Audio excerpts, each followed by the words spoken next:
welcome back to my channel. Today's video is going to be a book haul video. These are just some books that I picked up recently. I'm going to call this my November book haul, even though some of them I think I got in October, honestly. But a lot of these books are just new releases, either books that I've been wanting to get for a while. A lot of them are new releases though, and what's really cool about this book haul is that I really tried for the rest of the year, starting in I think the summer, to shop independently at independent bookstores, and I think I did a pretty good job, though my wallet is crying right now. But all of these books mentioned in today's book haul are either shopped independently, or they were sent to me, or some other reasons, like I know one of them I picked up from a little library, so that's really cool. And this video isn't sponsored, but I just thought I would mention it before everyone goes crazy. So in the bio, link down below, I will link all of these books, and as you guys know if you've seen my videos before, is I always link the Goodreads links, but this time I'm going to be linking the Goodreads links and also the bookshop.org links. If you don't know, bookshop.org is a website where you can shop. It's like on that website through independent bookstores. You can either shop at a specific independent bookstore that is associated with bookshop.org, or just through their website, and then the money will go to like supporting independent bookstores, so they raise money basically for bookstores.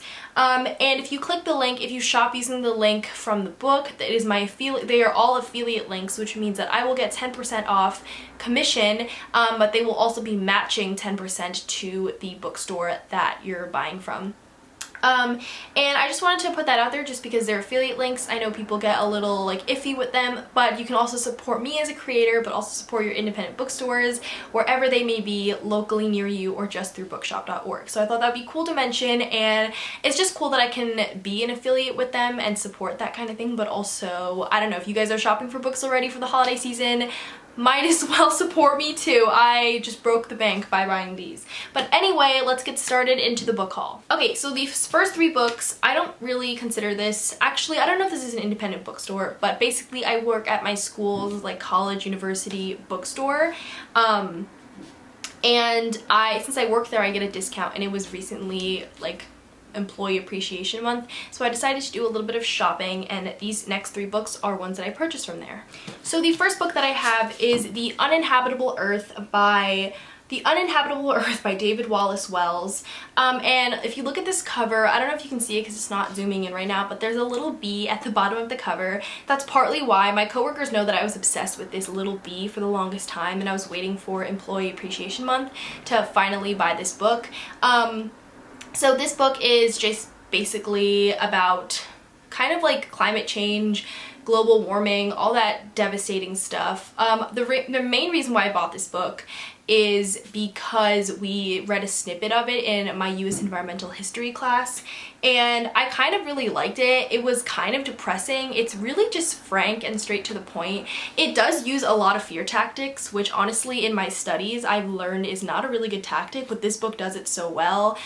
He's got very great call to actions. I haven't finished it yet. I've been reading little pieces here and there because it's kind of sad to read it all at once. But yeah, anyway, I got this book. The next book that I got is The Plague by Albert Camus. I have no reason for buying this book. I just thought it was pretty. It's a classic book that I honestly skipped out of reading in high school, so I thought I would pick it up again. It was cheap because I got my employee discount, and that's all I know about this book. And then the next book that I was really surprised to see in my bookstore, because in my bookstore we basically sell like the textbooks that professors use for their classes. So one of the books I saw was Stacey Abrams' book, Our Time Is Now, and before this I had just a little bit of curiosity over Stacey Abrams because I think I bought this right after like the election had ended, or when they called the election, because apparently the election has not ended yet.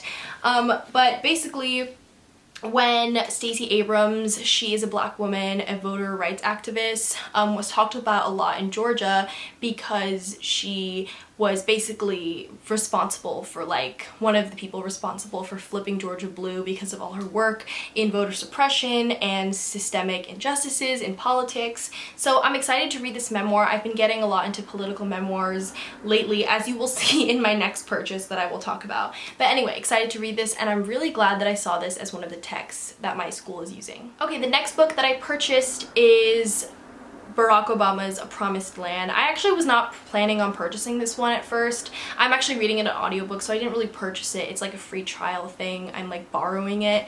But I decided to get this book because I've been hearing a lot about it. I was kind of like not interested in it first because I thought it was going to be very political, very jargony, but it's actually pretty casual and colloquial, and it's just very much his life and like how he started getting into politics. It talks a lot about his family, his like Michelle Obama, about his kids, and about how his life in the White House has impacted that. So that's like the side of that I'm really interested in, of course. And I mainly 2020 like was the year that I like finally got into like politics, or really just educated myself more, since it's my first time voting for a president. So I just want to learn more about it. Hearing him talk about it is pretty cool, and I don't know, it's just really entertaining that he's like talking to you. He's narrating the audiobook, so that is my recent read. Okay, the next book that I have here I found in a little library near me, and it is The Queen of the Tearling by Erika Johansen. I'm going to leave the Goodreads link down below because I don't have a synopsis for this. I tend to go into like high fantasy books, young adult books, not really knowing anything, especially since the synopsis is so long. I don't even know how I would summarize that for you. So this book I found in my little library. What a gem. It's kind of like dented, but honestly I don't care. It's a free book, and I just remember when this first came out in Bookstagram and everyone was going crazy about it, and everyone really loves this series, so I'm excited to get into this. Okay, these next three books I got at an independent bookstore near me called Next Chapter Booksellers. They recently closed due to COVID, but they're doing like appointment setups now. And they're just like, you know, there for curbside pickup, which is really cool, and I love to support them all the time since I literally work right next to them. But first book that I got is All Boys Aren't Blue by George M. Johnson. This is a young adult memoir by George M. Johnson, basically talking about him growing up and being a queer man of color. I'm super interested in this one because I saw it on Instagram. I'm recently getting into memoirs now, as you can see with my two memoirs that I got. Just interested in this in general, and yeah, that's all I pretty much have to say about it. I think this would be a really cool book to read. It's also it's like really tiny. So yeah. The next book that I have is The Scapegracers by Hannah Abigail Clarke. When you say that too fast, it sounds like Hannibal. This book is just a whirlwind. I walked into that independent bookstore that I was talking about and saw this on the shelf and fell in love. Well, first my boyfriend pointed it out that it had a beautiful cover, and when I read the back, I think the thing that really caught my eye was that it's kind of pitching itself as like a witch book, but not really a witch book. Like, I'm a witch book, but I'm not like your stereotypical witch book. So this book follows a teenage outcast lesbian witch named Sideways Pike, and she basically finds herself among the most popular girls in their school, and she basically like makes a coven out of them. Like, they become a coven. Her and the most popular girls in the school become a coven. Talks a lot about social dynamics of high school. Really snarky, and oh, the writing is amazing because it's like teenage angst, like unapologetically lesbian. It's amazing. And yeah, as you can see, I already read this book. I'm going to talk more about it in my wrap up, but I love this book. It definitely lacks like a really like a storyline, like a plot, but it is like, it's like chronological, and it is really good, and the ending is like leading up to like, I think, a sequel or something coming next. But yeah, I really enjoyed this one, and it's very underrated. I haven't seen this anywhere. Okay, the next book that I have is Plain Bad Heroines by Emily M. Danforth. I had seen that Emily M. Danforth had a new book, so I reserved it. I curbside picked up it at Next Chapter. This one, my boyfriend already read it. He said it was really cool. This basically is a sapphic horror comedy romance that takes place in a cursed New England boarding school. That's all I really know about it. Basically, it has illustrations that I've already seen because my boyfriend was like showing me them throughout reading it. The illustrations are beautiful. Also, the author like speaks directly to you in the book using like footnotes, and I think that's a really cool aspect of this book, and I'm excited to read it. It's pretty long, so I'm like waiting to have some free time before I jump into it. The next book book that I have here is Ready Player 2 by Ernest Cline. I bought this in a independent bookstore that is up north from the cities where I am now, called Beagle Books, and I kind of just saw it on the shelf and was like, oh, I remember that I actually wanted to read this book. And I went into this book kind of 2 parts excitement and 1 part excitement and then 1 part skepticism. 1 excitement because I loved Ready Player 1. I think I attribute that book to being like my first step into virtual reality gaming books genre. So I loved it and I really liked the movie. And skepticism because I don't remember there being like a heart-wrenching like call for a second book after reading the first one. Like the first one didn't end off on like a cliffhanger or anything, at least not to me. But so Ready Player 2, I'm excited to read what this is about. I have no idea what this is about. I just know that it takes place a few days after the ending of Halliday's contest in book 1. So we'll see. Okay, these next 2 books were actually sent to me by my friend who works at the publishing company, so So the first one that I have here is White Ivy by Susie Yang. This is a book that I was looking at like the November releases. These are both 2 November releases, by the way, debut authors. White Ivy by Susie Yang. I think this is adult. I'm pretty sure this is adult. I don't think it's YA. But basically it follows a girl who is an immigrant, and it basically is about her dark obsession with a privileged classmate of hers, and it like goes back and forth in different, I think she's like starts out in China and then she comes to the US and then goes back to China to visit family and then comes back to the US. So I really like that cultural the differences.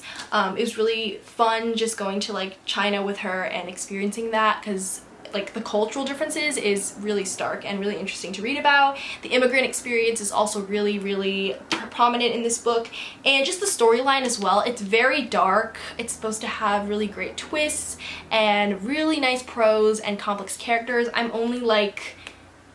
I'm like 60 pages in, so I can't really tell you, but I'm loving it so far and I'm excited to see where it goes. And then the final book that I have here, probably the most exciting one in my haul because this one's been really hyped up, and it is These Violent Delights by Chloe Gong, another Asian debut book. This is super exciting. This is a Romeo and Juliet 1920s retelling taking place in Shanghai. It follows 2 gangs that are like in rival gangs, and basically they have to put aside their differences to fight this common enemy, this like monster. I heard so many great things about this book that I kind of just want to read it.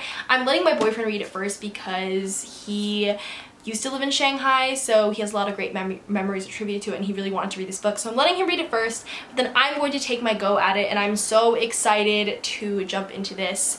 I love retellings, 1920s era books, and I think this one takes place in Asia, which I think is really cool because a lot of 1920 books I've honestly have not read in Asia. And yeah, the cover, beautiful. I'm just obsessed. Okay, so those were all the books I purchased in the month of November. I'm very excited to read all of these. I don't think I'll be purchasing books for the rest of the year until I finish these books. And yeah, that's pretty much all I have. If you're interested in shopping any of them, don't forget to click the links in the description box, which are affiliate links, and I will see you guys on my next video. Bye!